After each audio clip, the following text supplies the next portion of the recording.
We're okay? All right, good evening, everybody.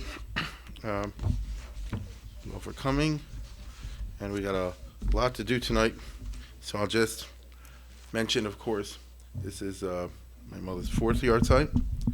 Uh, as many know, I see some people here who go back with my mom, Shalom, quite a way. I want to thank, as you can see over here, all the people that put in. I really drove Howard Elba. I'm crazy today, up to the last minute, but that's because we had a packed schedule over here of what to present, and of course it goes without saying that you're talking about Jake and Avram Klugman, Albinoma, and everybody else that makes it happen. Otherwise, I'd be standing here and you wouldn't be hearing a word I'm saying. So, without any further ado, let's get right into it. As I mentioned, the title is about the Habsburgs, the Romanovs, the Rothschilds, the Rebbe, and the Schult, but you're going to see what that means in a second. I was thinking, as I always do, what am I talking about from my mother's Yortzeit? And my mother is the Hasidic side in my family, and her father, that is, moved to Slovakia from Galicia long ago, literally over 100 years ago, and because my mother was born 100 years ago in 1912. I'm actually 94. You don't know that. But, well, if I was from a first marriage, maybe. But as many of you know, and some people here might be the same thing, I'm from the second marriage after my father lost the first family and my mother lost the first family. So if you're from my generation, it's nothing special to have someone who's a parent or something, going way back when. But this takes us back to an old world. That means my mother was born as a subject of Franz Joseph in the Austro-Hungarian Empire, which doesn't exist anymore, obviously. And that'll be part of our tale today.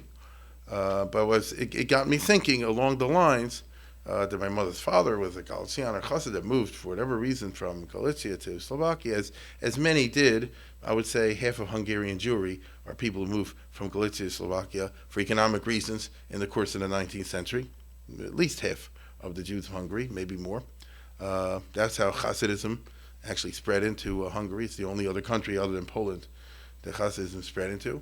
And that led me to put one thing together and the other. And recently I had occasion to give a talk on something connected with all this, which is modern historiography on Hasidism. And therefore you'll follow the tale that I'm about to say now, which is a famous one, but perhaps retold a little bit differently, simply because we have the tools of modern historiography. When you talk about Hasidic Rebbe's, so half of this is legend, half is how you know what is what. On the other hand, sometimes I think they say legend turns out not to be. So how do you pick it apart? The modern historians are trying to work on this. Perhaps one of the most famous, among the most famous tales of the Hasidic Rebbe's 19th century is that of the Habsburgs, Romanovs, Rothschild, Rebbe, and Schult. I'm talking about the Rishon Rebbe. And you'll see what I'm talking about in a minute if you don't know. Our tale takes us back to the very heyday of Hasidism, in the first half of the 19th century. The Hasidic phenomenon movement started time in Baal Shem Tov, as everybody knows. That's the 1700s. And they picked up a lot of steam in the 1700s. But they picked up most of their steam in the 1800s. That's the interesting part for the historians. Most of the people who switch or convert to Hasidus do so actually after the French Revolution and in the 1800s, in the very teeth of modernity, when the other Jews are moving towards more and more modern. And we always think of Jews, correctly so, in the 1800s as going to the left, shall we say. That's when you get the rise of reform and conservative and socialism and this and that and the other, and you do. It's equally true, and perhaps as significant or more, that even more Jews in Eastern Europe move to the right. In other words, it's not that they simply stay where they were and remain from Jews. That's impressive too. But they move even to the right by switching into Hasidus. It's very interesting. So this happens in the course of the first half of the 19th century. The Hasidic movement, as we all know, rose originally, let's go to the first one, in a country that no longer exists, the good old kingdom of Poland. As you hear, this is Poland in 1648 and 1748 as well. That was the time of the Baal Shem Tov and his immediate successors. This country doesn't exist anymore. As you see, it's called the Polish-Lithuanian Commonwealth. We've spoken about that here a couple summers ago about Khmelnytsky. Look at France, for example. Look at Poland. Poland's twice the size of France or Spain. It was a big country once upon a time. And that old kingdom of Poland was equal to what we call today Poland and Ukraine and White Russia and Lithuania and Latvia and Estonia and other stuff. So it was quite large. And this was in Frum terms, the land of maximal autonomy and maximal cultural insularity. Right? The Jews moved to Poland whenever they did in the 1500s primarily, and that was a place where the Poles and the Jews both wanted the same thing. You're here, but you're not of here. Right? You're here on sufferance and of service, as was always the case of the Jews in the diaspora. Again, on sufferance, we can kick you out whatever we want, and of service, you're only here because you're of service to us. But you're not Polish, you're not part of the scene, and so do your thing like bees in the honey thing. Produce the honey, do your economic activity, benefit the Polish economy, but stick to yourself. That's exactly what the Jews wanted. You understand? And so they lived side by side in terms of physical proximity, but they lived in two different worlds, even though they could be neighbors. And both sides were happy with this. And it's therefore not surprising that in such a context, which lasted for hundreds of years, 15, 16, 1700s, that a movement like Hasidism could start and take root, and it wouldn't be a problem for the Goyish environment. It's just the Jews even more Jewish. And that's one of the main reasons it happened over there. Wouldn't have happened, for example, in France or Germany. These are the halcyon years, as I say before, of the beginnings of the Hasidic movement of Baal Shem Tov, who died in 1760, and his successor, Rabbi David Ber, the Maggid of Mezrich, who emerged as more or less, without getting into technicalities, he's usually considered the person who became the leader of the new movement, as it were, or made a movement in a time. Baal Shem Tov he was in charge for 12 years, from 1760 to 1772. The Baal Shem Tov died in 1760. He had been, and this is a hallmark, he had been a Misnagid, and then he converted to Hasidism. That's like a conversion tale retold over and over again in Hasidic lore, and it's true. A Maggid doesn't mean what some people think is Stam. A Maggid, once upon a time, was an important position in a community. It used to have two guys in holding positions at the top of a community. Once upon a time in Eastern Europe, one guy was called the rabbi, the other was called the Maggid. The job of the rabbi is not to give speeches. He's not expected to know how to speak to save his life. That's not the part of the job description. You could get once in a while somebody was a speaker, then you get 2 for 1. But generally speaking, a rabbi is given a rav, he's there to paskin shilas, to learn with boys in yeshiva, and all the kind of stuff, and not to interact with the people. You understand? He does not go to a bar mitzvah or something like that. If he does, he doesn't say anything, because whenever the Rav speaks, it's supposed to be understood that if he's worth anything, he's going to speak at such a level that nobody understands what he's talking about, and then they'll be very impressed. He used to have the Shabbos HaGadol speech or the Shabbos Shuvah speech. If it's supposed to be anything, it's supposed to be so much above everybody. I'm serious about that. I'm not making fun. There used to be so much above everybody, except for a few, of the Lumden, the people's like this. Wow, that was amazing. I didn't know a word that he was saying. If they do understand, so what do I need him for, The Maggid, on the other hand, had a different role. He's the one who's supposed to speak. So therefore, his job is not to be a master necessarily of the halacha and the pilpul and the technical stuff, but on the other hand, to be a master of the other branch of literature called the Agadah. So he should know all the midrashim. He should know perhaps, certain form like the Maral or whatever the particular thing is, and how to tie things together. Parshas Korach, Rashi says. Yesterday's parsha is Yofa Nidreshes. It's a Maggid's parsha. You see? It's not a halachist's parsha. You could make it one, but it's primarily a Maggid's parsha. On the other hand, Parshas Tzav, or, one of those parshas is more of a halachist one. So the Maggid Mezrich was a member of that, and then he switched to the Hasidic movement. And not only did he stay for 12 years as the head of the Hasidic movement, in Poland, Mezrich will be, we'll see maps later on, but right in the smack in the middle of there, in the belly button. And not only that, but he created an elite circle, which is something Baal Shem didn't do exactly. He stayed in one place, he didn't move around for whatever reason, and a number of people were drawn to him, and they became like a super elite, what we would call today a super elite kollel, and this gave a very specific kind of, what shall I say, nature to the nascent Hasidic movement. A lot of people didn't like it. A lot of people did like it. The ones that didn't like it, says a cult-like atmosphere. It's because they're not used to something new. It's a rebbe and not a rabbi. And this is something that never existed in Jewish history. I'll repeat. Until the 1700s, the idea of a rebbe never existed before. Moshe Rabbeinu was not a rebbe. Moshe Rabbeinu was a rabbi. Moshe Rabbeinu said, do something. People don't listen. They argue with him. They criticize him. That's not what you do with a rebbe. You understand? A rebbe is somebody says you're going to do it, and people see it as inspired, and they believe in him. They're going to do it. You understand? The Rambam and the Ramban and the Ramon also were rabbis. They were not rebbes. They always had trouble from the Balabatim. They didn't. That's normal in the Jewish state. They would like to have the power of a rebbe, but such a thing was unknown until until the Maggid HaMezritch to get down to it. So this is something that was really interesting. As a result, it was controversial. Some liked it, some didn't like it, but it's a hallmark of modern Jewish history that a movement such as I just discussed and an institution such as I just mentioned was invented in the cusp of modernity. Never existed before until the modern era, even though we usually think of Hasidus because they dress in old-fashioned clothes, so to speak. So it sounds like they're trying to give off the idea that they've been around for thousands of years, but you and I know that in point of fact, it's part of the modern era, and as a matter of fact, it developed dafka in the modern period. We're usually used to thinking of the modern period as Reform Judaism and all the rest of it. That's not untrue, but it's equally true that the modern period and not the pre-modern period produced on the right side the Hasidic movement, which is, as we all know today, is actually growing much faster than the Reform or other movements. So it's interesting in that regard. Now we go to 1772. In that year, four things happened. Number one, the Maggid died. Number two, the Misnagdim declared war on Hasidus. Until then, it didn't happen. In 1772, the two big Vilna and Brody, the two big centers of the Misnagdim, of the big learning. You've all heard of the Vilna Gaon, obviously. And Brody, on the other side of Poland, was the Kloiser Brody. These are very famous people, saturated in Torah and all that. And they declared war. They put a cherem and all the rest. They burned the books of the Hasidus, and the fight was on. So that happened the same year that the Maggid died. Thirdly, when he died, the disciples that he raised decentralized. They immediately moved to different parts of the country with remarkable success. From the point of view of the Misnagdim, to their horror, they metastasized, and the Hasidim remained. They were just shocked, terrible, because no, you understand, the Kedusha slave Levius and Berdish went in this way and became a big rebbe, and then the Rebbe Melch Lizhensk went another way and became a big rebbe, huge following. And the Shneur Zalman of Ladi started something called Chabad up in White Russia and became a big following. And the Hasidim were like, "Whoa, this totally got out of hand." You see? But that was the secret of the success of the Hasidim, that they radically decentralized, and they've remained decentralized, of course, from then till today. There's no such thing as the leader of the Hasidic movement. There's just this.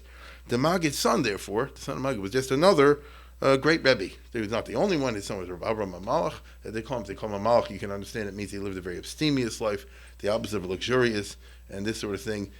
Very much into the inner piety and renunciation of Gashmias, but it's not so that his son took over and became the head of the Hasidic movement. No one did. And finally, and equally importantly, in 1772, the same fateful year, was the first partition of Poland. Let's see if we can try the next map we got it there. This is the old kingdom of Poland, as I say before, which was pretty large. It's actually, after a little bit, was snipped off of it, but still, it's pretty large. In 1772, look what I'm about to do.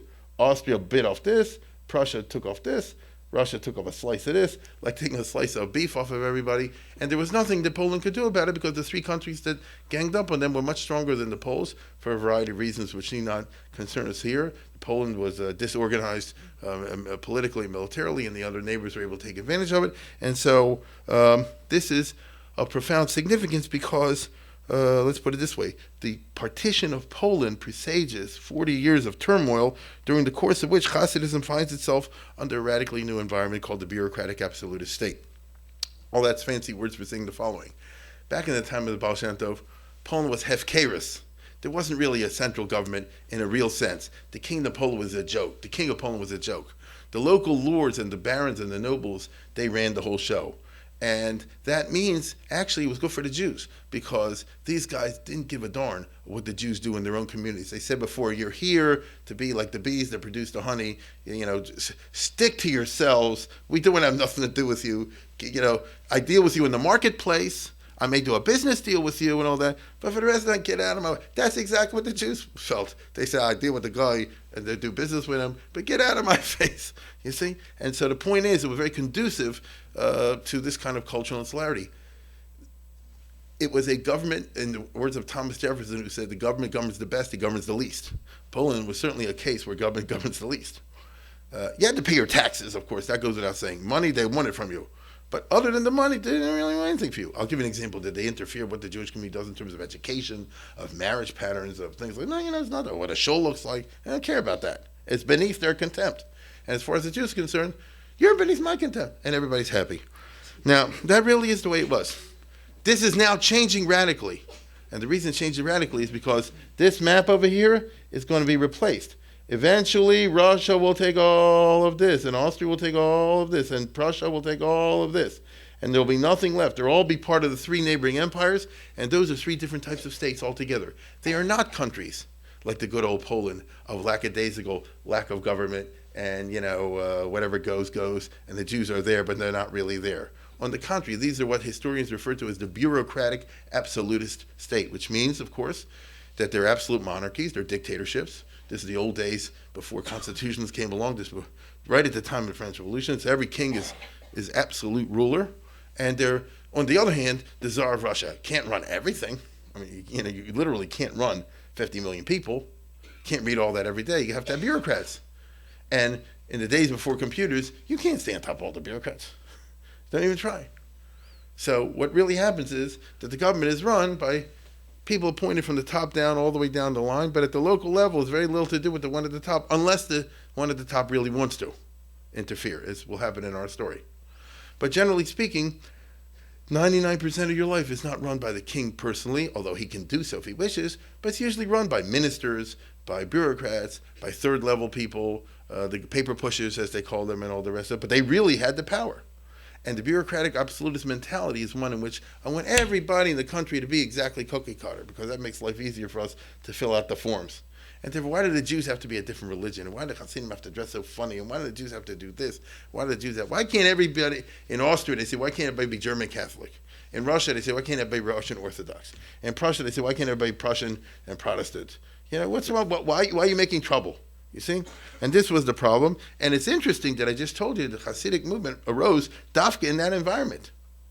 You see? That should have been an environment in which it should have been suppressed. You'd say in the old days when things were lackadaisical, so then anything could rise. But if you have a modern state in which they force their ways upon you and they force westernization, it should be that a movement which was anti-modern, Hasidism is anti-modern in the European sense, should be suppressed, and yet it didn't happen that way. This began a policy. Let's move to the next map. By the time we finish, we're at the period of Metternich, where you have the map of... Is the next one the map of Europe? Yeah. Let's go to the next one after that. Yeah, that's what I'm looking for a second. The map of Europe, roughly, for our purposes, will be this. Just call your attention to these three, this area, what we call Eastern and Central Europe, because that's where our story takes place, and that's where 99% of the Jews of the world lived.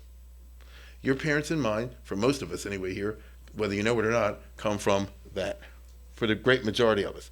Not the Sephardim, but anybody who's Ashkenaz, I can guarantee you all come from there, whether you know it or not. Now, your great-grandparents may move from there to there or something like that, but that's where it is.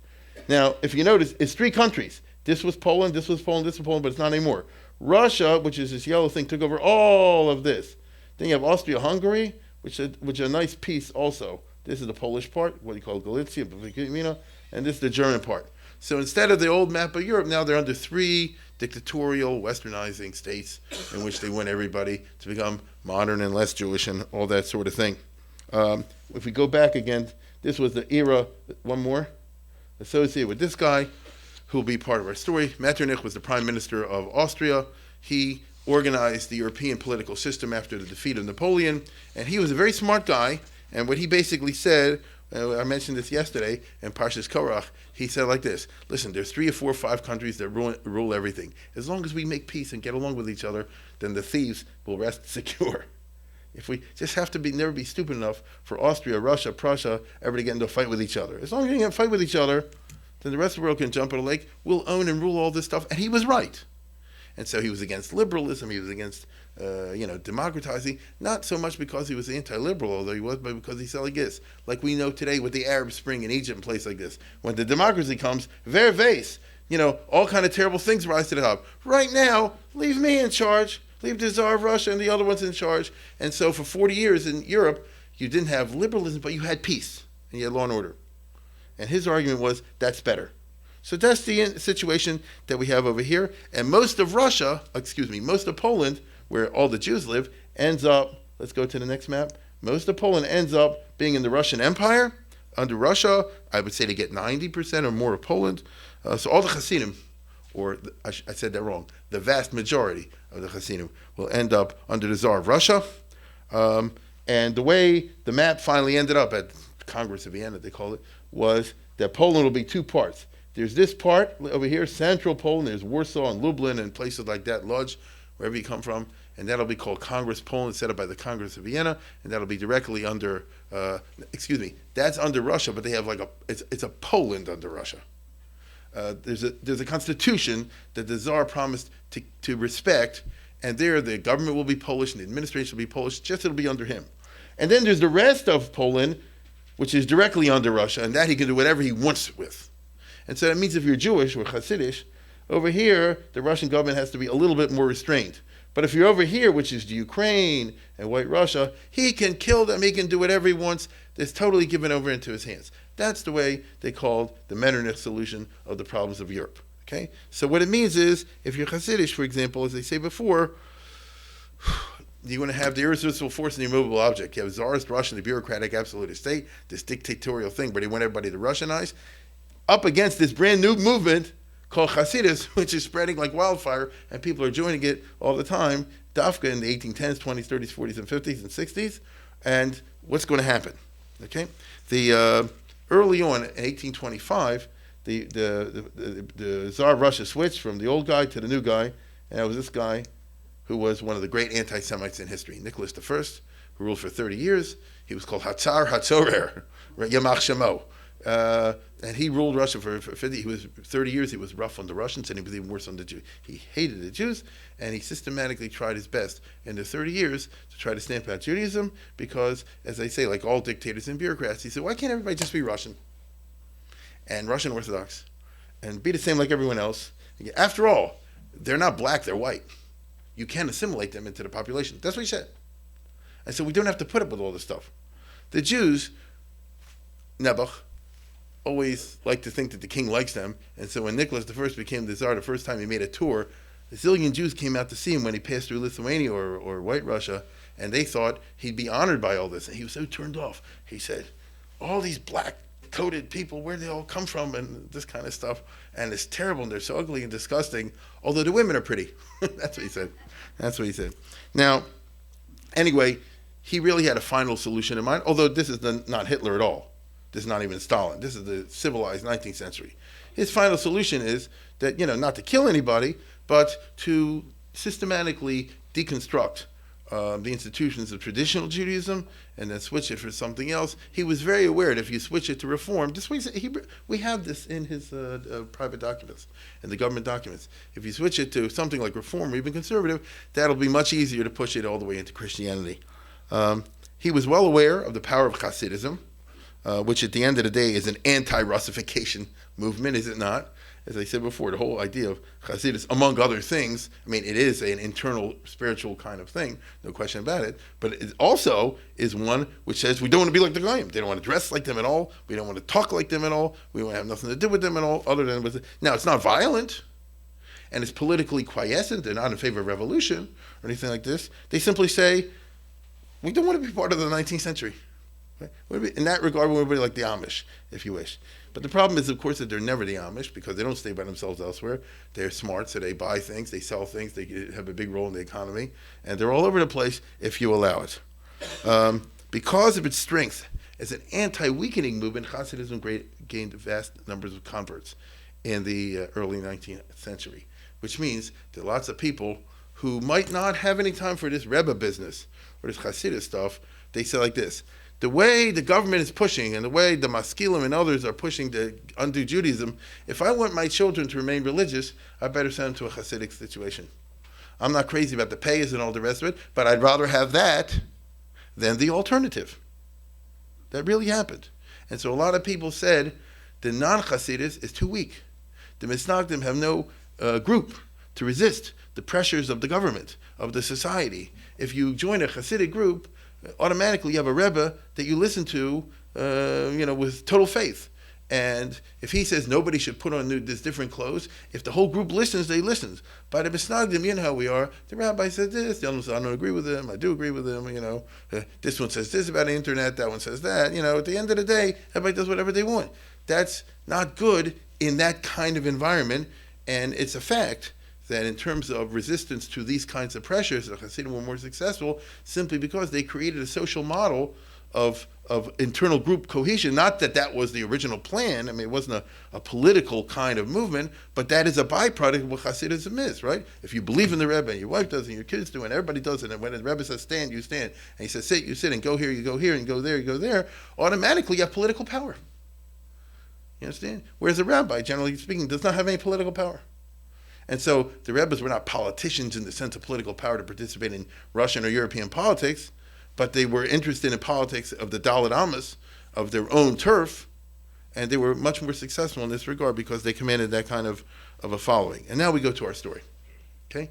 That's the crazy background against which all this takes place. And I repeat, your grandparents or great-grandparents or great-great-great-grandparents and mine lived in this environment, whether you know it or not. Now, person that think about it is one of the early great Hasidic Rebbes, the original Rebbe, who didn't live long at all. He died in his early 50s. Where's Dr. Renzel? You know, his family had a history of heart trouble. They all died in their 40s and 50s. Father, grandfather, great-grandfather, I think his son also. Yeah, right. Yeah, I'm saying. That's right. He's the great-grandson of the Maggid. A Maggid of Mezrich. None of these people, I mean, that's what it was. Now, if they would have had Dr. Renzel, it would be a different story. Now, so he had big gichus. His great-grandfather was the successor to Baal Shem Tov, the head of the whole movement. But as I say before, the Maggid wasn't old when he died, and his son wasn't old when he died. So this Rebbe became a Rebbe at the age of 6 years old. Okay? Yeah, that's right, 6 years old, not 16.6. So this is the Hasidic world. Forget all your other rules. This is a different thing. Okay? It's easy. Well, we had in our time with bells and so forth. Okay? And there wasn't even a question. You understand? The interesting thing is like this. Sometimes a 6 years old is a 6 years old. He happens to be one of those people like Mozart that when he was 6 years old, apparently, he already had a charisma. It's funny. You understand? So it wasn't that he said, let me, suck on my thumb or play marbles or whatever. I'm not saying he was like a 20-year-old, but already at a very young age, they're already telling stories about him, and people come to get brachas from him. It's very strange to us, if you're not Hasidic, if you're not used to this, that people go to 5, 6-year-olds, they get brachas and all the rest of it, but they did. And it was a wunderkind, as they say. It's a remarkable child, which you do get, right? Here, just lucky that lucky for him, the two came to one, right? Notice he was young and also very, very good at it. I saw in the art school they made one of the Rishner people made a book recently in the art school to combat this book, as you'll see in a minute.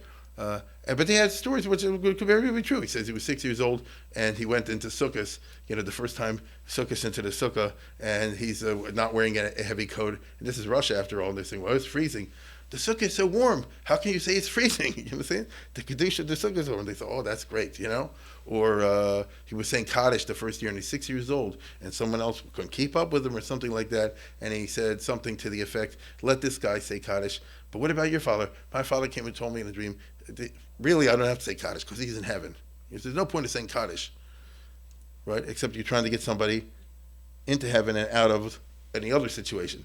There's a famous question that was asked long ago. Why do you say Kaddish for the martyrs? Like in the time of Gzeres Takvatat or in the Crusades. After all, if someone perishes al Kiddush Hashem, such as we have described here in previous summers, is it automatic ticket? It's a fair question, because the whole point of Kaddish is to save him. So he's saying, let the other guy, the boy, say Kaddish, which means this is something you don't find in a regular 6-year-old. That's what I'm trying to tell you. So anyway, you had this kind of business, and more important, to the manner born. Some people born in an aristocratic background, so even when they're 5, 6, 7 years old, they have it, right? You're a certain class and all the rest of it. And you have to understand, in the world of Eastern European Jewry, if your grandfather was Maggid Mezrich, something like this, it's, just people naturally stand up when you are what you are, you see? And so it kind of came together in this kind of a way. And therefore, don't be surprised if it gets an increasing following as he grows up. 6 years old, 8 years old, 12 years old, 14 years old, all the rest of it. In this world, he gets married at the age of 7. Yeah. The Polish Jewish aristocracy, I repeat, the Polish Jewish aristocracy used to marry at 5, 6, 7 years old. going back before the Noda Yehuda in the 15th, 1600s, 1400s. It's interesting. There's a tshuva in the Noda Yehuda about it, where he says, maybe technically, I'm going to tell you something, from the point of view of halacha, it might not exactly work out 100%, but they finessed it. The fact is that they used to do this, and Rebbes and other things, it wasn't unusual at all, but I don't want to go into that. Now, in addition to that, I told you before, his great-grandfather was the head of the whole Hasidic movement. His grandfather was a renowned ascetic, not Hasidic, ascetic, right? Person who lived without Gashmias. But his father switched from that. He says, that's not comfortable for me. I don't feel that's the right way for me to do the Ruchnias, and therefore we should embrace Gashmias, and therefore he got a palace and live in a big fancy style. This became the big controversial phenomenon of the Rishon dynasty, in which they say, we come from David HaMelech, because all the Rebbes can trace themselves back to David HaMelech. I never heard of anyone with a Sefer Yichus that didn't go back to David HaMelech, but they take it seriously. If you take it seriously, I'm a king. Right? And he was to the manner born anyway.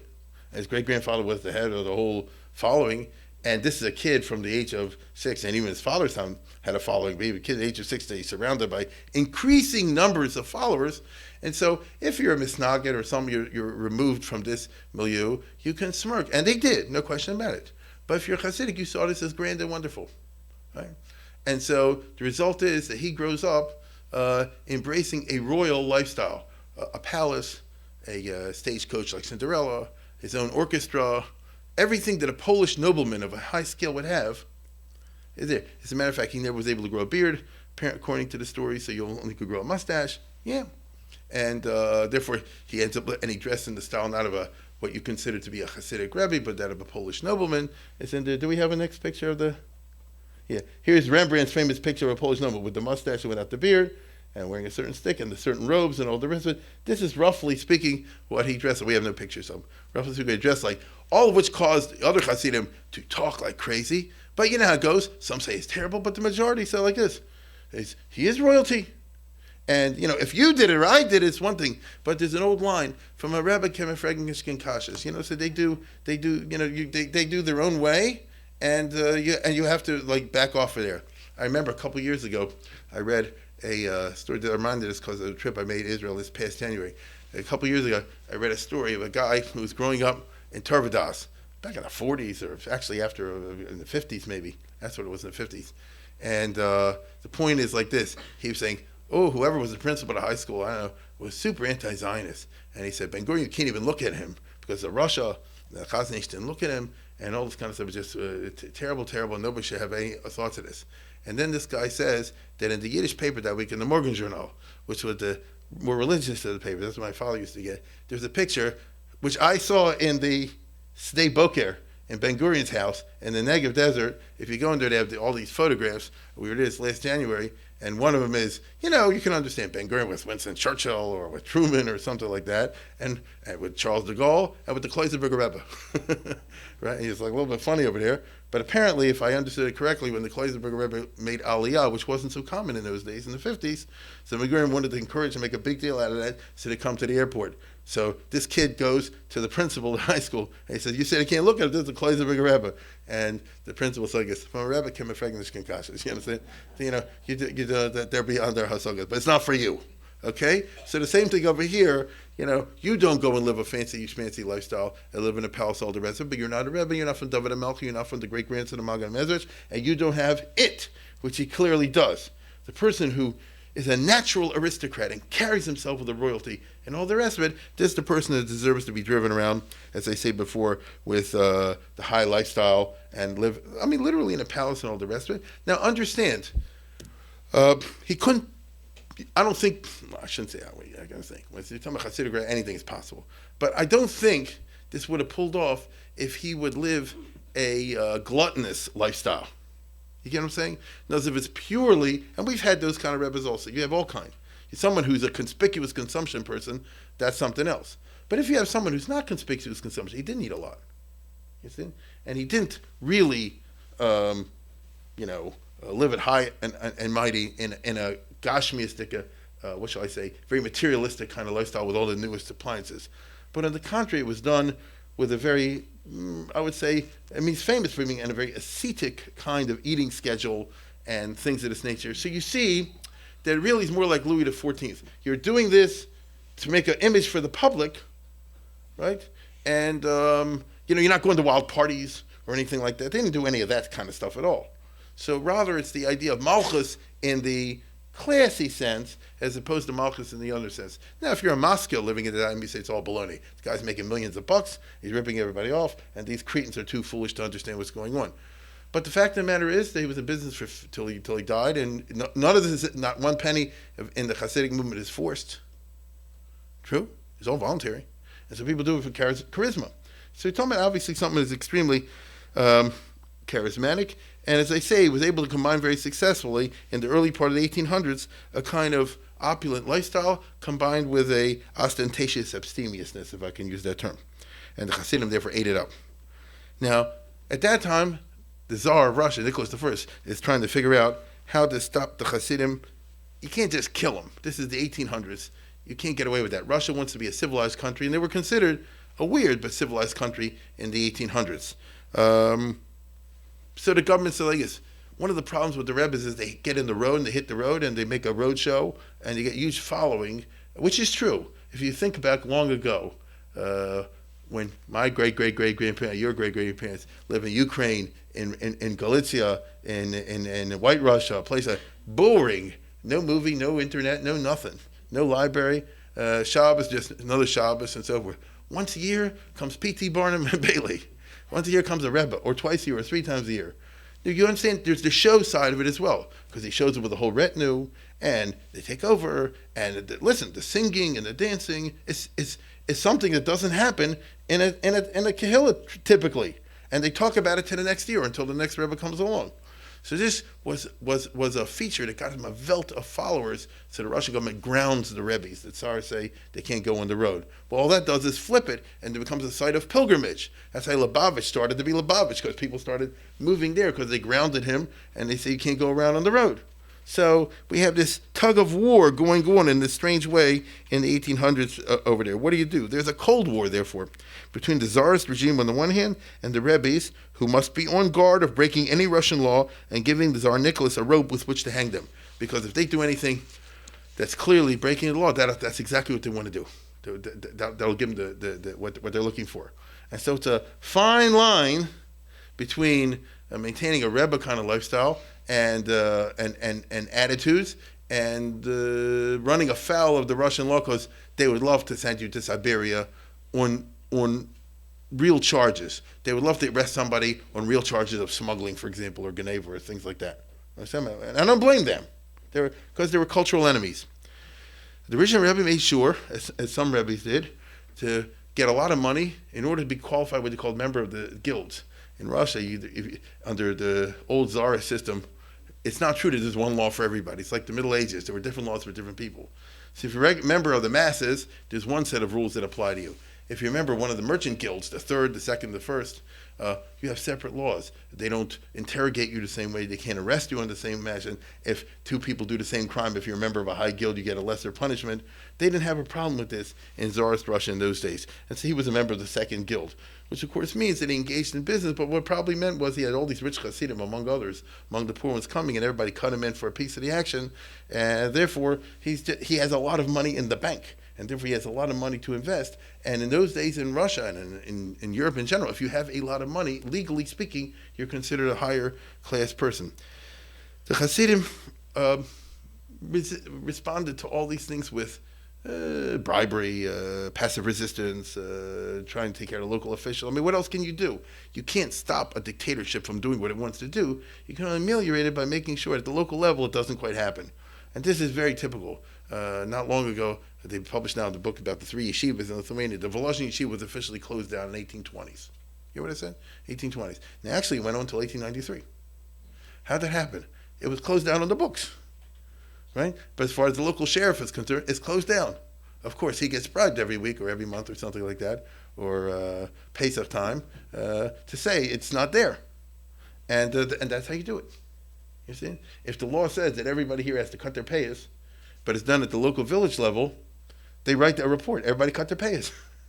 You see? That is how you do it. And it's not an age of computers or, things like that. Nikolai Gogol is very famous in Russian history for writing the Inspector General in the time of Nicholas I, where he talks about all this, he comes to a town and the corruption involved is unbelievable. Well, that's what the issue of the Jews. So what else are you supposed to do? Give in to this kind of dictatorship? The most blatant example of the czarist cruelty, of course, in the time of Nicholas I, is the Cantonists, where they took these kids and put them in 25 years in Russian boot camp in the Russian army with the purpose of converting them. And it worked most of the time. You understand? It's really sad. The communities themselves, the Kehillas, were suborned and prostituted to this because the rich people in communities said like this: don't take my son, and don't take his son because he's my next door neighbor. Let's take someone who doesn't have any pull. You see? Let's take a widow, an orphan, or something like this. And it was very bad, and it's a sign of the times. And the idea was that it rendered Jewish communal relations toxic, because automatically you have korachs in there, and they're not necessarily wrong. Why'd you take my son? Why'd you take that poor boy? Why'd you take someone else? And the terrible times that they put, listen, what's boot camp? Now what's Russian boot camp? And now what's Russian boot camp in the time of Tsar Nicholas I? You see? It's to beat you to death. It's terrible. The Rizhiner Rebbe, later on when he ran away, as we'll see, to another country, so 7 boys escaped from the, little boys, 10, 12 years old, escaped from the Russian army, and they jumped over the frozen river, and they swam to the other side of the border, and they ran to the Rizhiner Rebbe on the other side of the border, something like this, and they came crying because they said, we had the treif, we had Michal Shabbos, 10, 11, 12 years old. Oh, what they did was just terrible. And the only thing, and they came because they're Hasidim now. They're Hasidic kids. They came with 7 rubles. You're going to see Rebbe with nothing. So I don't know where they scrounged up 7 rubles. So he gave them the money back. First of all, he said like this: I don't need the money. And all the rest said, hey, you should know something. When the Mashiach comes, you get ahead of the Rebbes. You're the first in the line. This was the time that they lived in. So it was really tough. Now, the result, therefore, is, in such an environment, the Russian authorities used the old tactics of divide and conquer and carrot and stick, the encouragement of informers. The Tsar set up an entire thing called the Third Department, which was the secret police, to encourage telling and informing among the Jewish communities, the other communities. The state of Israel does this today with the Palestinians. That's what you do whenever you're an occupation force.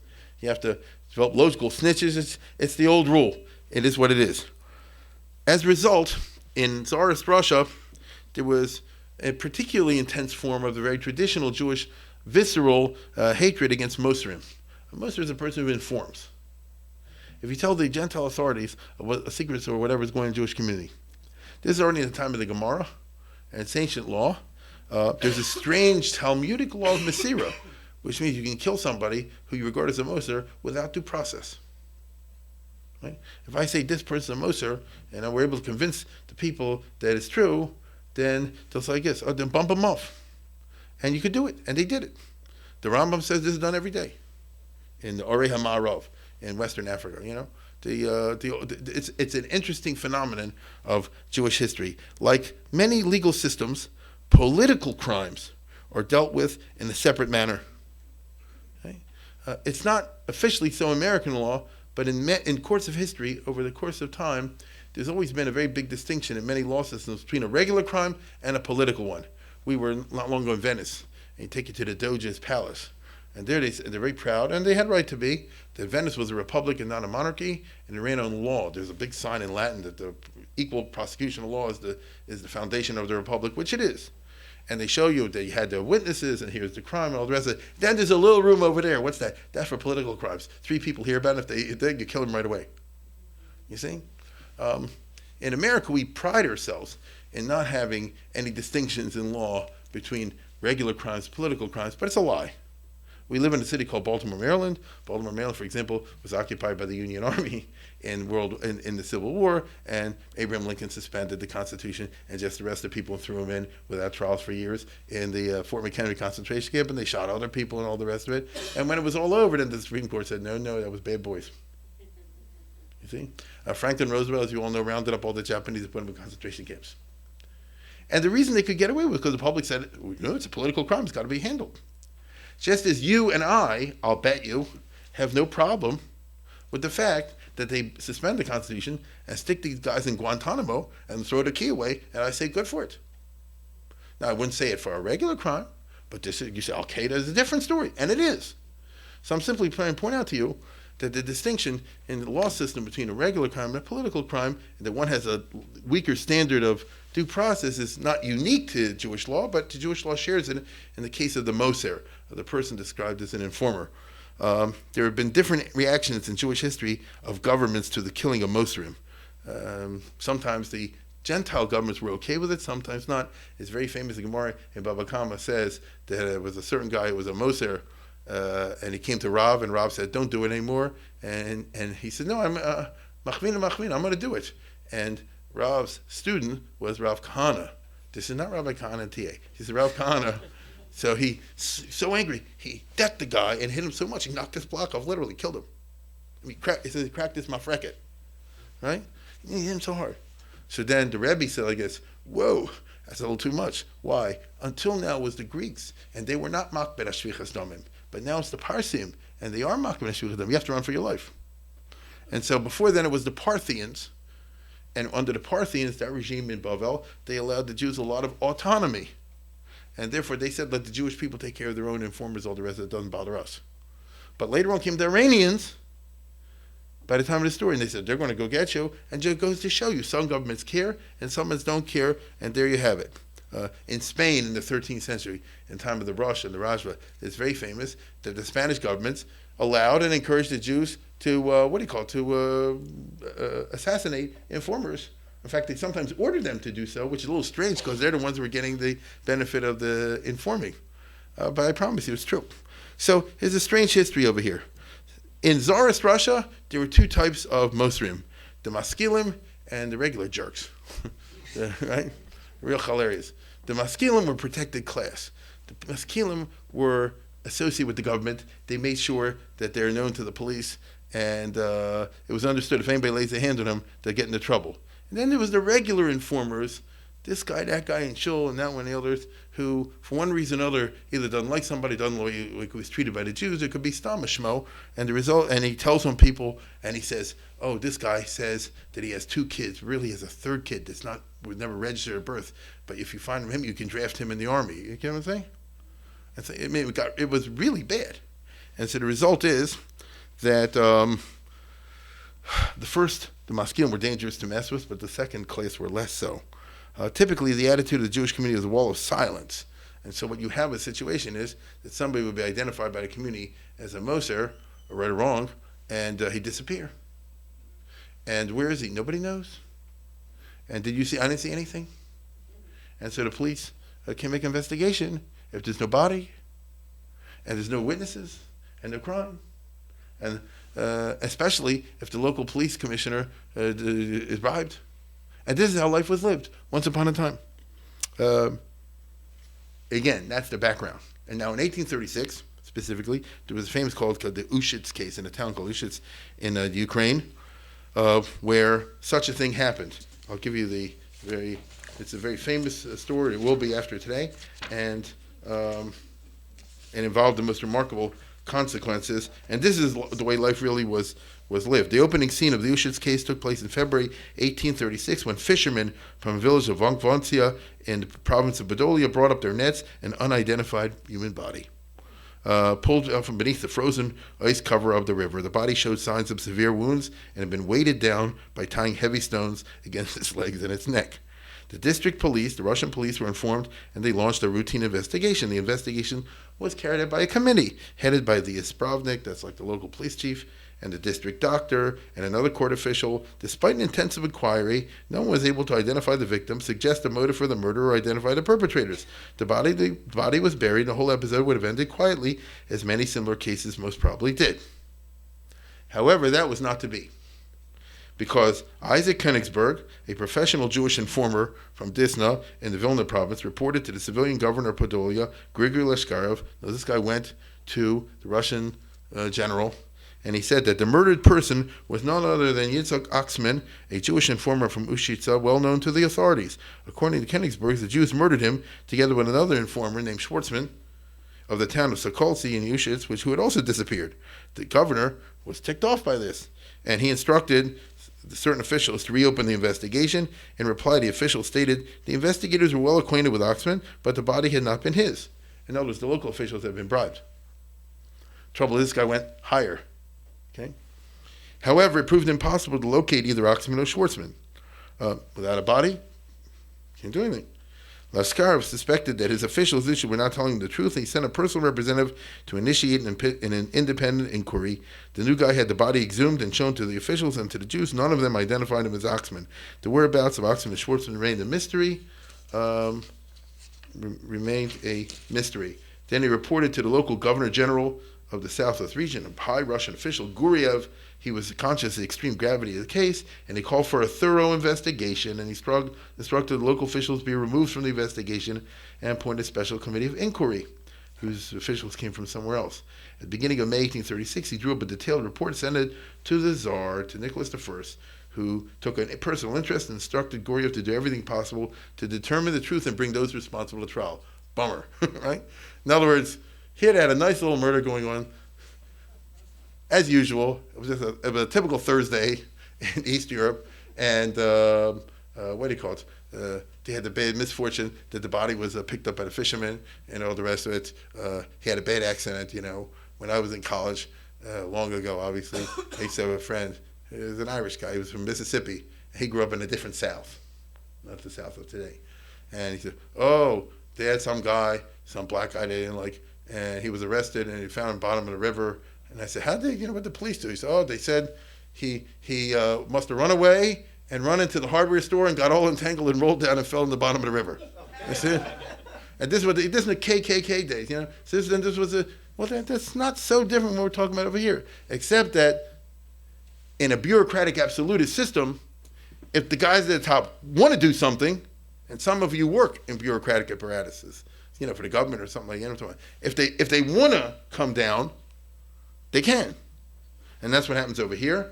And looks in as Guriev, the head guy, presented with the opportunity to prove his mettle to the Tsar, went to work with considerable vigor. The body was exhumed once again, and this time the physician on the new committee was Dr. Fokelman. He successfully identified Oxman, who had been a patient at the clinic.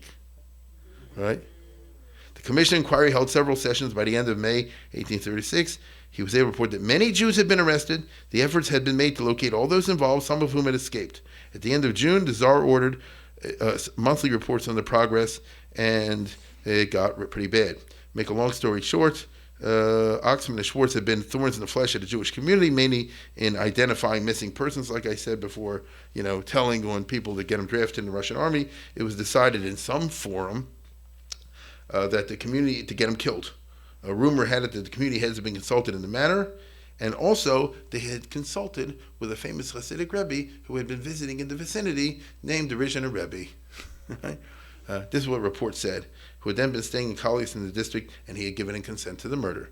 That's the reports. The two informers were indeed brutally murdered. Oxman was probably killed traveling through a forest, and his body was thrown into the river that night. Schwartzman, whose body was never found, was strangled while praying in the shul. His body was dismembered and cremated in the bathhouse furnace. Okay? Because they figured there's no body, and therefore no evidence.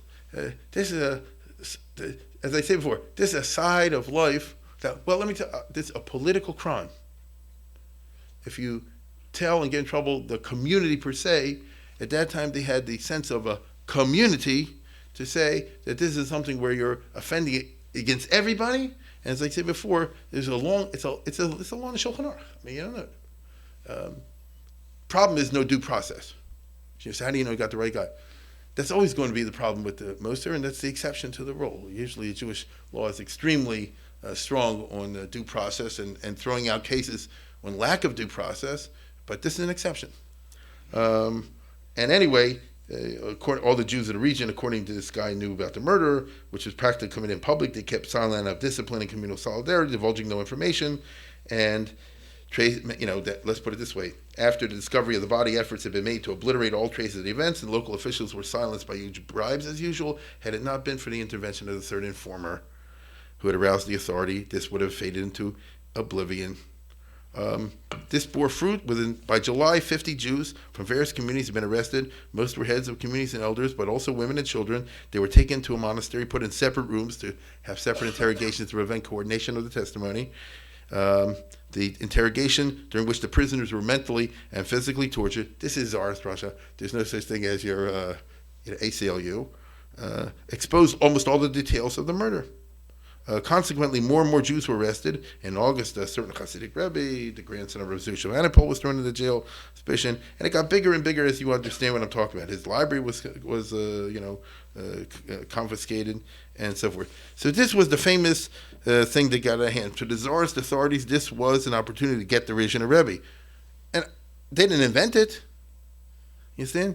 If he was part of this, they really have a case against him, whom they had disliked until now for his charismatic power, but whom they had not been able ever to charge with any violation of the law because the rabbis were always careful about it. But this is a perfect opportunity. The Tsar system cranked up, mass arrests, tough interrogations. Ultimately, 80 Jews in 1837, 80 Jews and 4 Russian officials were brought to trial. Trial lasted a year and a half. The verdict of the court works its way up the Tsar's judicial system until it's confirmed by the Tsar. There he is again, Hatzar HaTorah, in January of 1840. So 1836, 37, 38, 39, you all know what's on the front pages of East European Jewish life. Now, do understand, this is Tsarist Russia. He was a terrible person, but it's a Rechtsstaat, as the Germans call it. It's a state of law. There's a difference between Nicholas I and Stalin. They couldn't just come and take you. It's interesting what I'm saying. The Tsar made up all the rules, but once he made up all the rules, his idea was, do you have to abide by the rules? It was considered a civilized country precisely because there are laws. You can like the laws, you can disagree, but there's a procedure. Get it? It wasn't simply you go out somewhere, like in some third world country, and they just blow you up with nothing. And so there had to be evidence, and there had to be, all this sort of things that was there. It's not Stalin, as they say before. Unfortunately, the prosecution was aided by famous and notorious maskilim like Yosef Pearl, who was a real piece of work, and he wrote. I'll tell you right now. Let's put it this way: the Rishon Rebbe's arrested. He can say plausible deniability. Is that true? I wasn't there. I didn't do it. It's he said. He said. Well, I didn't do anything. Correct. Okay. Let's put it this way: you get involved in the Tsar's legal system, you better have a good lawyer. You have better than a good lawyer. You have to have a good judge. You have to have a good judge. You have to have the best judge money can buy. And so the point of the Hasidim all go and swing into a major effort to raise money for all the legal stuff. You understand? Using the word legal stuff in the broadest sense of the term. Now, word gets out. During the inquiry, further details about Rabbi Israel, the Rishon Rebbe, were brought to the judge's attention. Contained a special memorandum written by the radical Moscow Joseph Pearl of Tarnopol in Galicia and sent to the judges in March of 1830. He wasn't afraid of being labeled an informer, he said. And he says there's an extensive appeal for funds being conducted clandestinely in the Galician Jewish communities to pay for the tzaddik's court expenses. He made his own inquiries and he sent the the details off to the Russian generals, the Russian judges, all the rest of it. And basically he says that Israel of Ruzhin, the Rishon Rebbe, was the most revered tzaddik among the Russian and Galician Hasidim.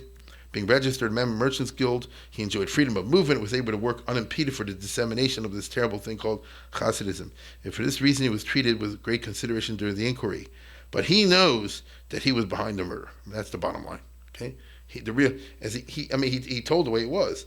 He says, where is it here? He went further, insisting on the basis of information that he had, and notwithstanding the other prisoners' depositions, it was clear the murder had been committed at his direct instructions, and that not just his name had been used without his knowledge or prior consent, but with his knowledge. For Pearl, these discoveries reinforce his view that Hasidism leads to catastrophe and bloodshed. For the tzaddik himself, this was a crucial import. He had taken Pearl pointed out that the Rebbe and his Hasidim had taken advantage of the long inquiry during which he had been free to obscure his tracks and solicited contributions from his followers in Galicia. The real murderer had fled from Russia to Galicia, where he was hiding in this home of Rishon Hasidim and being supported by a few rich Hasidim who were buying his silence. He spilled the whole beans. So this was a very serious kind of business, as you can understand. What happens? The Rishon is among the arrested, but from day one is treated like a VIP, which is interesting in Tsarist Russia. The Hasidim, of course, raise a fortune to do the bribes to say that he should be treated like a VIP. So he's not exactly in jail. He was in jail for a little while, and they took him out, more like house arrest. He can get kosher food, once in a while not, usually, yeah. a chassid was famous for saying years later, I am the one who brought him a lulav and esrog. How did he let you bring him a lulav and esrog? He said, see this yarmulke? I gave it to the guard. It was full of gold coins. And he had a big yarmulke, not like mine. So no, this is the way it was done. It's famous. The Hasidim already were saying, oh, the Rebbe is in jail. This is signed the Golses and the Shchinas and Kolos. The original Rebbe, very famous, goes down in Hasidic lore for saying, Gam keilch b'gates almavas lo iro. Right? Listen how I'm saying it. Gam keilch b'gates almavas lo iro. Ra ki atoymadi. Right? He says, even if I go in the valley of death, I'm not afraid. Stop. Really, he said lo iro ra, right? Ra ki atomi. What is bad is you, O Lord, the Shekhinah is with me in jail. That you're suffering when I am, and I feel bad about it. Very lofty Hasidic concept. Well, what was the result of the trial, which went on for a couple of years? The verdict was that many were found guilty, subjected to hundreds of lashes. Many of these old men, they died under the lashes, you understand? And then, afterwards, to hard labor in Siberia. This is ours, Russia, and if they want to go after a murder, they'll do it. And that's what happened. And lots of people died under the lashes and on the road to Siberia and all the rest of it. The original Rebbe was acquitted, thanks to numerous testimonials by Polish noblemen. How'd they get that? You answer me the question. Polish magnates, big shots, came up and testified to his sterling character, his utter honesty, and all the rest of it. I say no more. But he was placed under police surveillance. This was the verdict of the court. From now on, he's under police surveillance. Now, what does that mean? The Russian government was nervous about a charismatic leader, and they're already thinking then about, maybe he didn't do the crime, but maybe he should be sent to Siberia for his own good. You understand? This is Russia. He said, a person like this needs a more spiritual environment. I assure you, this is the language they use. He should send him with 10 people for a minyan and a shochet, and then he should be able to be somewhere in the middle of Irkutsk or Yakutsk, and contemplate ruchnias and so forth, and this is the best favor we can do. So you understand what's going on over here. So it was tough, okay? It was tough. The original Hasidim are told by the police to stay away from the Rebbe. So the town doesn't become what it was. A palace with 365 days a year, throngs of people are coming and going, and people consulting him and brachas and this and that and the other, but it becomes silent. And so the Rebbe starts to see it ain't such a good idea to hang around over here. And it's not what it was. And so let's go to the next one. Yeah. So he says, I want to move out of where I am originally and go maybe over here to Bessarabia, which is another Russian province at that time. This is Romania already. But this is a Russian province, Bessarabia, Kishinev. And it was known that the governor in Kishinev, the Russian governor, was a little more sympathetic to the Jews and all the rest of it. And that might be a wiser idea. And so let's try to do that. He tells the Russian police, I'm going out of the rabbi business. I'm going full-time into business. He, after all, was a merchant, among other things. I'm giving this up. They weren't that stupid to believe it, but they sort of did a little bit. And, this is what's going on. He figures it's a more sympathetic governor. In Kishinev, after he moves there, he learns that indeed the czarist officials are already holding meetings about this wonderful idea, say before, of sending Siberia with a minion to promote his religious contemplation. And so the Rebbe, one day, advised by his followers, he says, he just goes on a business trip to here, to Yassi, to Moldavia. As he crossed the border into another country, into Romania. Romania at that time was under Russian and Turkish joint control. It was a separate country, but it wasn't a separate country. So he's not totally, again, this is, I'm talking about at that time. This is part of Russia, this isn't, but this is under Russian influence. You understand? So he's a little bit safer over there. He went on a business trip, as I say before. But by this time, the bureaucracy starts to catch up, and they start sending messages to Rizhin, and then they catch up, and later on in Kishinev, they say, bring this guy back, we want to talk to him. You understand? In Russia, when they say they want to talk to you, it's not such a good idea. And so, and the Rebbe's not stupid, as they say before. And so, they basically say, let's get him to return, or let's get him returned. Okay? Let's talk to the officials in Yassi, in Moldavia, in Romania, to see if we can do that. The only solution, therefore, comes is to get out of there and go to the next country over. See this little province here? It's not big, called Bukovina. That was part of the Austrian Empire, Austria-Hungary. It's look what I'm doing. This is Bukovina. Next to it is Galicia. It's a small area. There's an important famous town here called Chernowitz, if anybody's heard of it. It was actually a very important German cultural center, a big Jewish community later on. And let's go over a little bit to Bukovina. And so how do you do that? Well, you need a false passport. That can be done.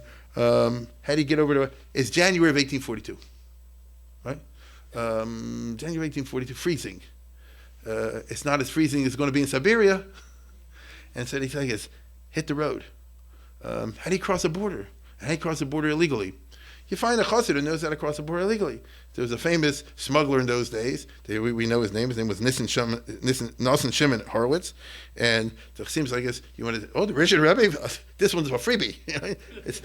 It's my privilege. You understand? And so in January, a small group, the Rebbe and the Shamas, a few others, crossed the Seret River. This is the right over here. The river, which is the boundary between Romania and Bukovina, between Russia, its control, and Austria-Hungary and the Austrian Empire. In other words, into a totally different country in the middle of the night. It's like a movie. They go in a carriage in the middle of the night, but the ice breaks. And what happens then? And the Rebbe's very frail, as you can understand. Even though he was young, he had a bad heart and all that. And so, he was in his 40s, And the carriage, but anyway, Nosson Shimon is a big bovan, Hasidic smuggler isn't some little guy. And so he carries the Rebbe in the freezing water on his shoulders across the river. I mean, this is a scene for a painting. If any of you have an art project, it's January in Eastern Europe. It's ice floes. It's broken ice. What do you call it? Thermal? What am I talking about? No, but so you freeze. Hypothermia, yeah, and all kinds of stuff. And he schleps them across the river over there onto the other side. This is absolutely typical of what's going on all through the 1800s, because since in Russia there's this drafting of kids and all kind of other gezeras, all the rest of it. Anybody doesn't want to get sent to the Russian army. If you're a poor kid, you run over the border, usually up there into Galicia, into the Austrian part. And it's illegal, you're not supposed to the border, the Jews will hide you. Especially Hasidic solidarity, like that. So there wasn't a town in those areas that this didn't happen all the time. I'll tell you a story about my mother along these lines. And that is, she told me when she was a little kid, and she lived in a small town in Slovakia, Barrio. So they used to tell her like this, and ghost tales. At nighttime, in the shul, it's a special minion, the Mason come out with the Talesim. And they have an aliyah, and they blow the shofar, scare her to death. You understand? And freak her out. And the kids, for years, they're afraid to go at nighttime in shul. When she grew up, she found out like this. They told the kids this, keep them away from the shul. Keep the mouth shut. The shul was full of illegal people sleeping there in the middle of the night. You understand? It was a tactic. You understand? And this was life. Once upon a time. Where are you supposed to go? By the sacred laws of Russia? Right? Of the Galician Austro-Hungarian administration? They didn't know anything about that. This is rescue a Jew. Okay? So this is in Europe from one place to the other. As Maisim B'chol Yom, and what I just described to you was absolutely part of this.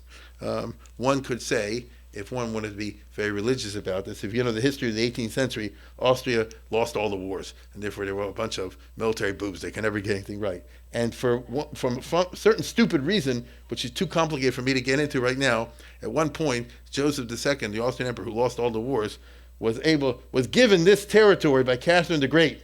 Very unusual, a little territory called the Bukovina, because he helped her in some project that she did. And there's actually a piece of land that Austria acquired. So I'm sure the Hasidim's like this. This was in order that the Rebbe should be able to find a place to escape to. It's quite a story, but where can an illegal go? After all, across the border is illegal. The local non-Jewish baron, the nobleman, his name was Baron Mustatsa, he's the paris of the town of Sadigora, which is the Pikesville of Chernowitz. Right? But actually, I know Chernowitz doesn't mean anything to you. Actually, it was an important town in the city. It is even today. It's not an Eastern European type place. It's a German colony in there. It's important industrial and cultural to have a university there and things like that. So, but they, Owings Mills, Pikesville, these little places around. So he, very smart guy, he invites the Rebbe to settle on his estate. He'll give him a palace, and the Rebbe accepts, and he moves into this. Let's go to the next one. No, next one. Well, when there's the Bukovina as part of the Austrian Empire. Let's try the next one. Yeah, you give him that. Not bad, right? You'll take it.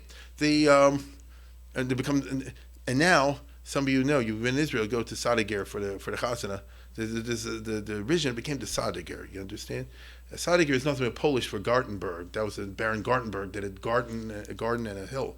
Sadiger in Polish. The point is that he landed on his feet. The Rebbe accepts this. Why does the Baron do that? It's very smart. He's a real estate businessman. You want to make money in real estate? Here's what you do. You buy a lot of land. You build houses. You build a big house. And you get a Rebbe to move in. Am I right or am I wrong? And next thing you know, a house that would sell for $100,000 over here will sell for $4 and $5. True or not? It's just being smart. See, he was on top of a piece of land called Sadiger with wasn't worth nothing. But if the original Rebbe moves there, it's something. This is how the Ger Rebbe was sent to Ger by a Polish nobleman to move there, to drive the real estate up, and bells and so on and so forth. You take the trouble to investigate, you'll see. It wasn't that these Polish or whatever East European noblemen loved the Hasidic movement, they loved the buck. Okay? And so the Russians haven't given up. They're very angry, obviously. And so they want to extradite the Rebbe. How do you foil this? Russia and Austria were two friendly allies. I told you, under Metternich, he made sure that the two countries got along, and they did. They're both right-wing, bureaucratic, absolutist Christian states. And after all, why should Austria help a Rebbe? You understand? He's a fugitive from the law. So the Hasidim immediately said like this. They said, we have to counter the pressures from the Russian government on Austria with our own lobbying efforts to get to the right people who make the decisions in the Austrian Empire. You see?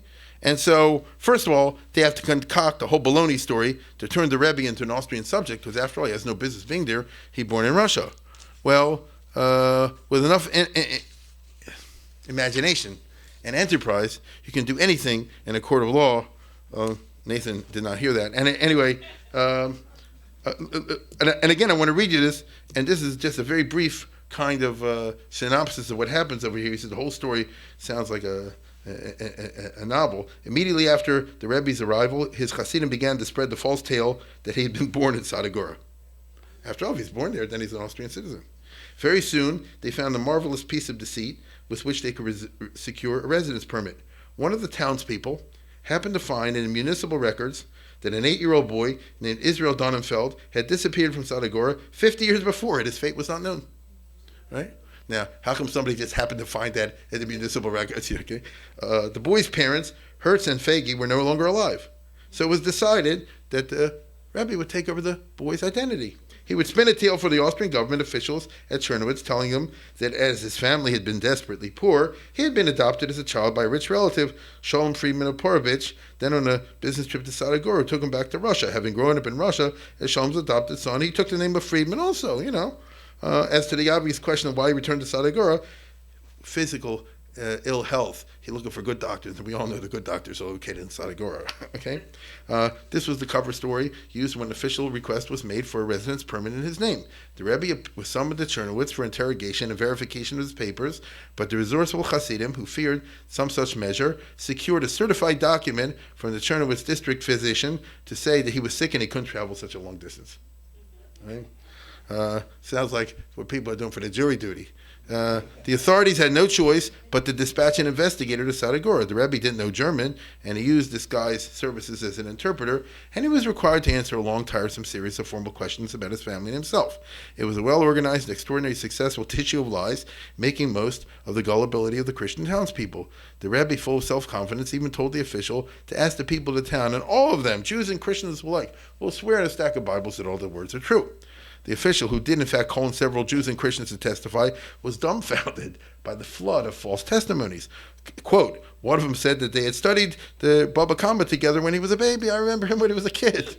right? Another one gave another sign. He summoned this very old judge, a judge, mind you, that is to say, a Christian judge, who says he remembers his father, for he had little children and had been his neighbor, and one of his sons had leaped and jumped on the fruit tree that hasn't picked fruit from the trees, and there's that boy that I saw long ago.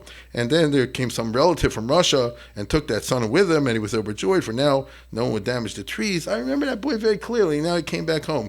And again, an old Gentile who had been a tax collector testified that the boy's father, Donenfeld, had been poor and unable to pay the taxes, and obliged to give up his bed linen as a pledge. The whole business, was one big disho sheker, but why not? That's the attitude. What can I tell you? The bottom line is, as you can see over here, bribery galore. It's not for nothing that they raised a vast fortune in the Galician communities to pay for what I call the legal expenses. But this is how, if you want to survive in the legal jungle, the political jungle, the bureaucratic absolutist empires that are out to get the Jews, this is what they did. Also, it was true that the argument was made to the economic officials back in Vienna that anybody who's a rich person, in order to encourage the economic development of Bukovina, no rich person should be expelled because it was a backwards province and it needed people to pour capital into it.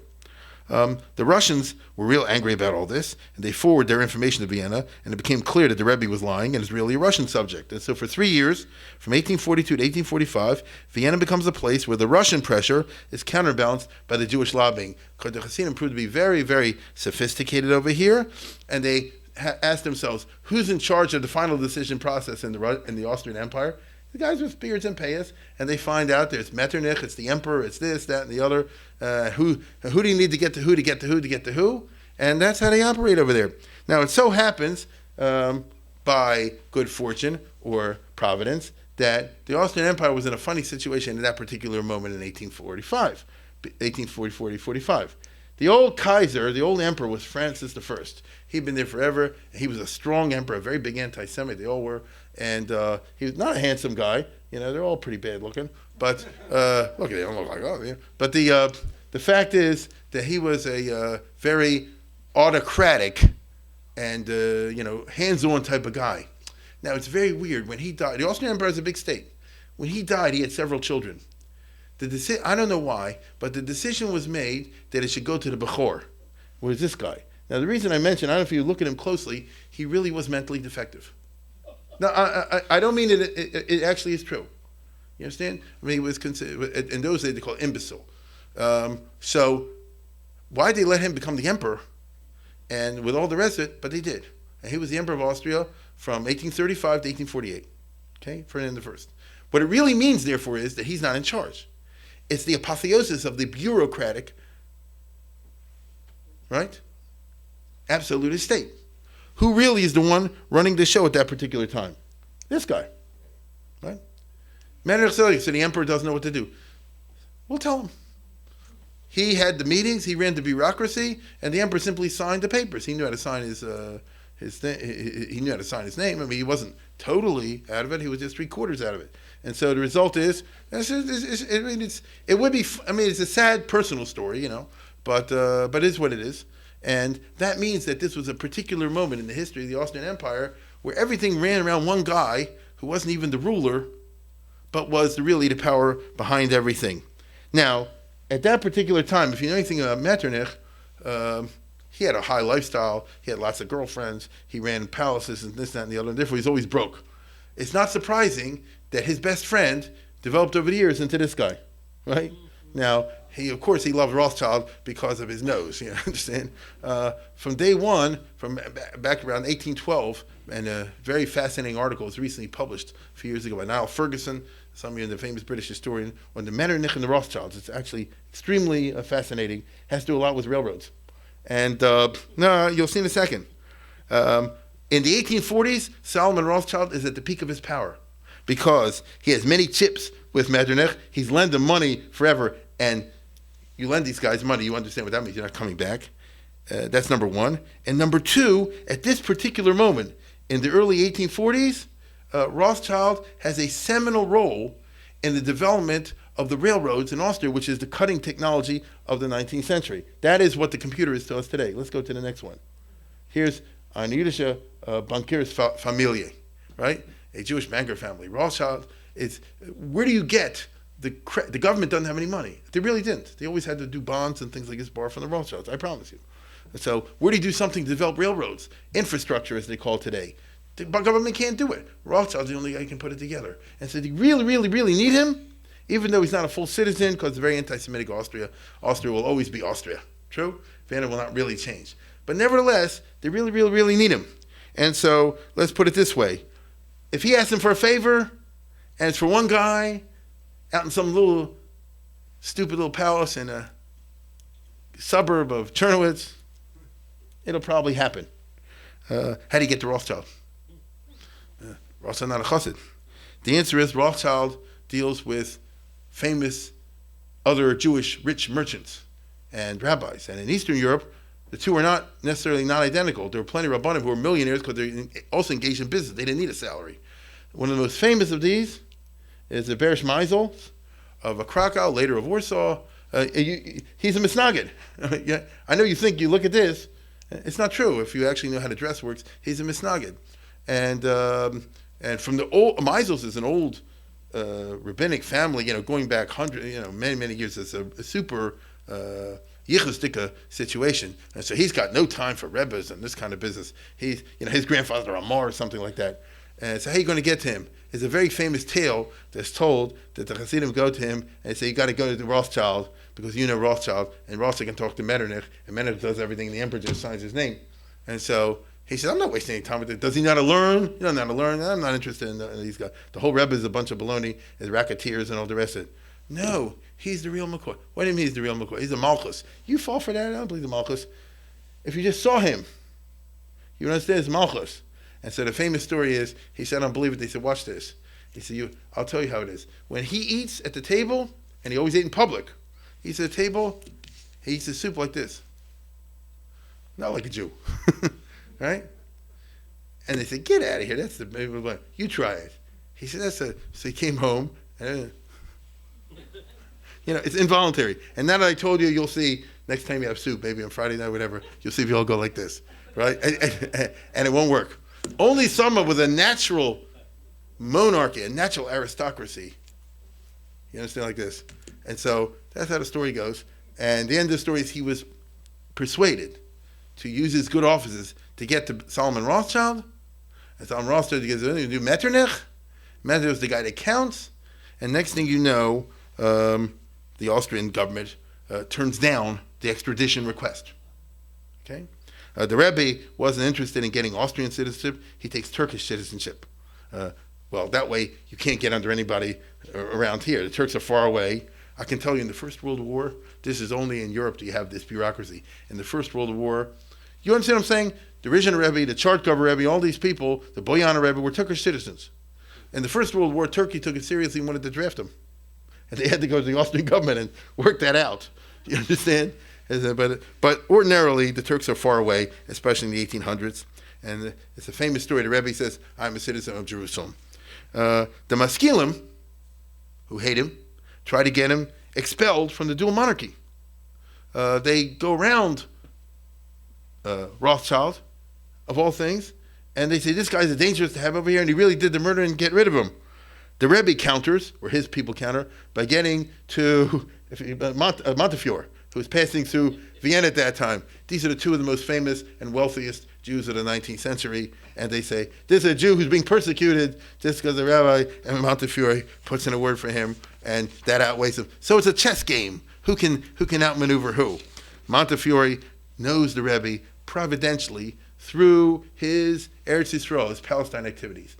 Montefiore is famous because already early in his relative life, 1820s, he and his wife, when they realized they weren't going to have any children, he and his wife made pilgrimage to Eretz Yisrael, first of 9 times. Nobody did this in the 19th century. When they first went, it was malaria, it was Arabs, it was Druze, it was really rough. And Montefiore was a multi-millionaire in England, but he had a love of Eretz Yisrael, unusual love of Eretz Yisrael. He visited in 1839 also, at the time of the pogrom and the earthquake in Sfat, and he met over there this guy Nissen Beck, who was a chassid of the Rizhiner Rebbe, whose father had moved earlier to Palestine over there.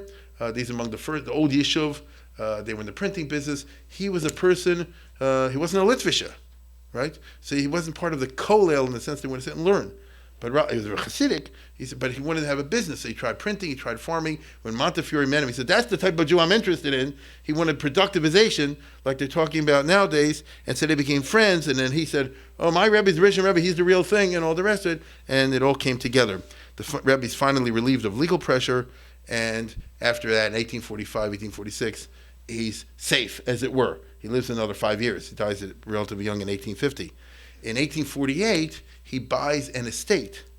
All right, let's go to the next map. Here's Russia, here's Austria, here's Bukovina, and then Chernowitz, and right next to is Galicia. I don't know if you can read all these things over here. The Kolomia, these are famous Galician towns where some of your parents came from, and right around there, near Buchach, the Rebbe purchases an entire estate belonged to a Polish nobleman in, where was it again? In Potik Zloty, wherever that is. It's over there. I want you to understand what this means. He now owns people. This is Polish. This is Poland in the old days of serfdom. You own whole territories and karka and things of this nature. And what do? First time he has the question that the main industry in these small estates, distilleries, they make booze. The workers work there all the time. Saturday's a main work day. How do you get around that? The whole economy runs around working a 6-day, no, on Sunday, God forbid. He says, on Saturday, you got to do the work, and therefore you need to use their heter to do what you call a sale for Shabbos, which the halacha does know about. The Rebbe sends his son to ask the number one misnagdish posek at that time in that area in Galicia, or Shlomo Kluger, who's a very, very famous name, and he says, tell me how to arrange the sale of all this stuff, and Shlomo Kluger gives him a blistering attack back, which he publishes in one of his response collections, in B'charta B'hem, in which he says, the hour's late, so I guess I won't take the trouble to read all this to sometime. It's interesting to read it. He says, first of all, if you do this, then you're really leaving the door open for Machal Shabbos, because the Rebbe does it. Second of all, I don't feel comfortable altogether with these fictitious Shabbos sales. And third of all, what is a Jew purchasing large, vast estates of land in Chutz La'aretz? You don't believe the Mashiach is coming tomorrow? I mean, everybody's looking to you to be the exception. As a matter of fact, your Hasidim say you're the Mashiach.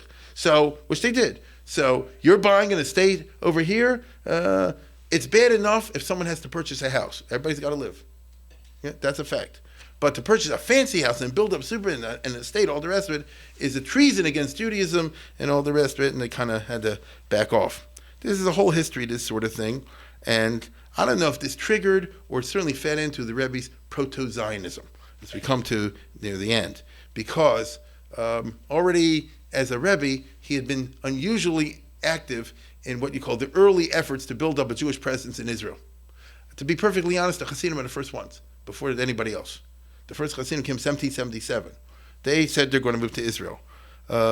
This Nissen Beck that I told you, this guy before, he was among the very early ones over here. In the middle of the 1800s, everybody knows that the big item is the Churva synagogue. Some of us have been in Jerusalem and seen recently they rebuilt the Churva synagogue.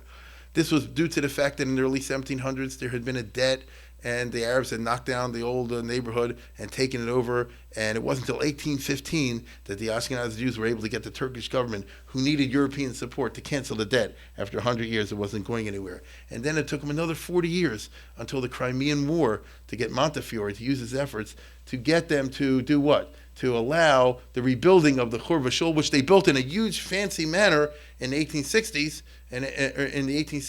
into this beautiful structure that you can visit today, thank God, because they recently redid it, and all of you know what I'm talking about. So, but the Churva Shul is Nusach Ashkenaz.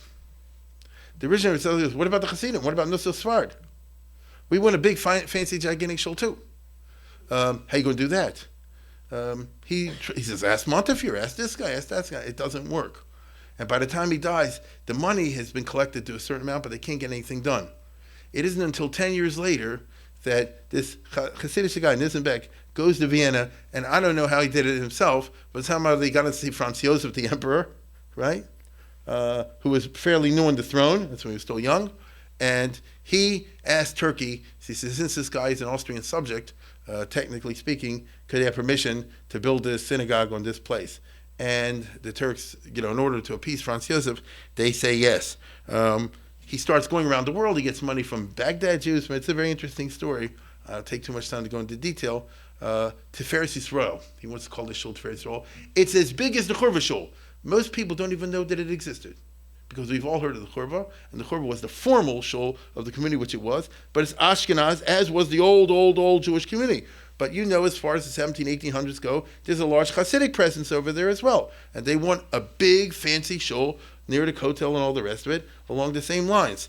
And so finally he raises the money, and he throws the shul up in the 1860s, but as happens sometimes in synagogue contribution campaigns, the money runs out in the middle. Okay? And so they're halfway done, but they don't have the top, very famously, and what do? And it's raining, and then it's a bizyonis, but that's it. And Nisabek, his hands are thrown up because all the guys he hit him for money, he can't hit him twice. They told him that. And then in 1869, Ferdinand de Lesseps finally finishes the Suez Canal. And when they do the Suez Canal, it's an international party. And the crowned heads of Europe, many of them come to attend this definitely significant event called the opening of the Suez Canal. And Napoleon III of France, the Tsar of Russia, very crowned heads of Europe. One of the people that comes to visit the Suez Canal, Franz Joseph, the Emperor of Austria. He's very from Catholic. So you're not going to go to Egypt without the Holy Land. So he visits the Holy Land. You naturally go to Jerusalem. You go to Jerusalem, he builds this, he does, even today, this monastery and this thing. He gives out a lot of money for Catholic purposes.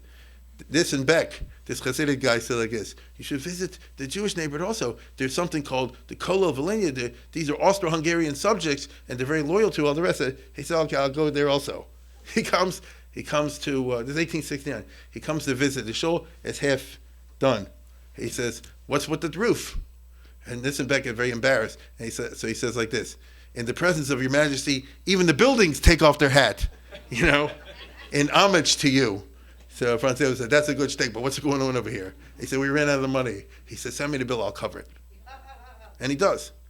And that's how he built the top, which is why the Hasidim of the old Yishuv used to refer to this shul as Franz Joseph's yarmulke. You understand? Because he gave the money for the finishing of it. I'll tell you, I mentioned this for a number. First of all, it's sort of the end of the story. This is not surprising, therefore, that the Jews, as the 1800s proceeded, had a very big veneration for Franz Joseph. In Galicia, they used to make a mishaberach. They didn't mean it in a bad way. They used to say, for to make a prayer for the government. So he said, mishaberach, so-and-so, Ephraim Yosef ben Shraga Feivel, because he was Franz Joseph and Franz Karl. And some Moser told him them. You understand? That's the Jews. And he said, they're making fun of you. And he said like this: I have nothing to worry about but the loyalty of my religious subjects. You see? So it's a very interesting kind of story.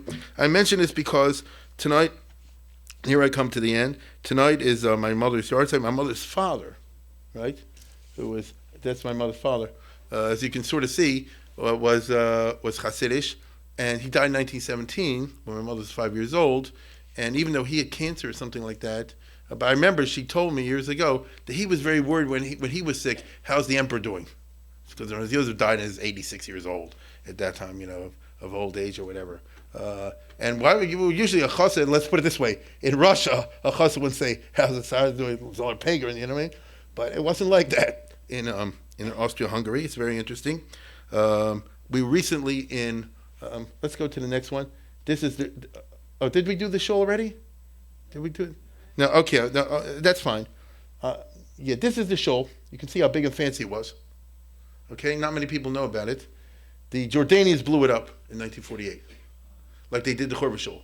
And apparently there's been no move that I'm aware of, I don't know why, to rebuild it the same way there's been for the Churva shul. Perhaps there will be, as if more knowledge of it goes. This it's not a secret I'm telling you about, but nevertheless it's a famous part of our history. I was in Italy not long ago, and as many of you know, we were in Venice in Shabbos. And when we were in Venice, we had a restaurant where we all ate the kosher place. And we were a group of 30-something, so we had a long table. But there was a couple of other couples, a few, also visiting Venice, and they ate with us as well. And one guy was a couple, a middle-aged rabbi from Flatbush, I forget his name. And he said, he got up, he said, oh, we're nice to meet you, and all the rest of it. We said, what are you doing over here? We just came back from a special trip to Central Europe, a whole group of us. went to a town called Bardiov, which is where my mother's from. And it was the city of Bardiov had some kind of special reunion or something like this, and to invite all the Jews back. I was like shocked. I said, nobody told me anything like this. You're going to knock me over with a feather. And so when it's all over, I told my sister, and they'll start looking on the internet, and the people of the Bardiov committee or something like this, let's go back one, they sent me something which amazing. That's my mother's father's grave tombstone. which if you would tell me I would find it on the internet or something, you could knock me over with a feather. Arya Labish and so on and so forth, the whole Hebrew inscription over there. And so all this led me to evoke these stories, these set of stories that we have today, because this is the old world. This is the world in which she grew up. She was, as I say before, in the Austro-Hungarian Empire. Galicia is part of it. The borders are somewhat malleable. People sneak over one to the other if they're running away. Usually you didn't run away from Austria to Russia. It was the other way around. It's interesting. You understand? The Austrian Empire, although it was far from perfect, was a lot more sympathetic under Franz Josef to the Jews than the other way around. There was a lot of freedom of religion, and the Jews actually had government jobs and things of this nature. Rabbi Hertzberg, once upon a time, had this pulpit. He could tell you better than I did because he was a soldier in Franz Josef's army, wounded in the First World War, and it's the only foreign army that Hasidim volunteered for, which is kind of shocking. If you do the research, you'll find that in the First World War, it's absolutely shocking. They were so patriotic that many of them won medals and things of this nature. It's a different milieu. It's a different world, and I wanted to have a story that started in Eastern Europe and ended in Jerusalem, which is what happened with my mother. Good night.